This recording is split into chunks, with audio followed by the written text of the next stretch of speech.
In this section, we will look at how Japan's real wages dropped 0.9% in 2022 from the previous year for the first decline in 2 years amid rising inflation. Real wages are the wages adjusted for changes in the cost of living. They reflect the actual purchasing power of workers' income. According to government data, Japan's nominal wages rose 1.9% in 2022, the fastest increase in 31 years.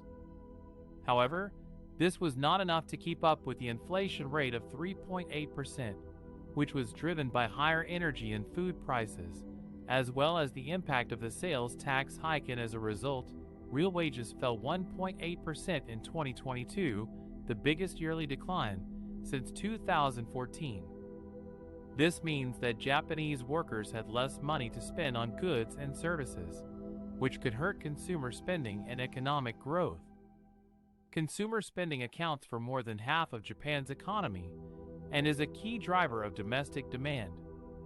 In March 2023, consumer spending unexpectedly fell by 6.7% from a year earlier, the fastest rate in a year. The decline in real wages also poses a challenge for Prime Minister Fumio Kishida's goal of creating a virtuous cycle of inflation and wage growth. Kishida has pledged to boost wages by encouraging major firms to raise pay by at least 4% this year, the largest increase in 3 decades.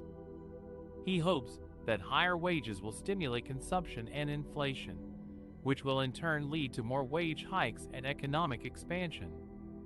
However, it is not clear whether this strategy will work, as many Japanese firms are still cautious about raising wages amid uncertain economic prospects and labor market conditions.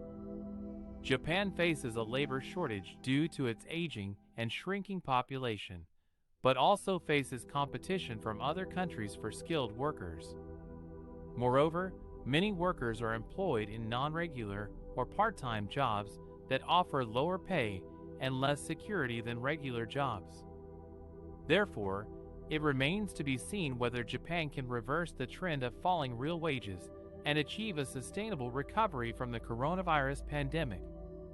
In the next section, we will explore why Japan's real wage decline is not all bad news and what are some of the positive signs for the future.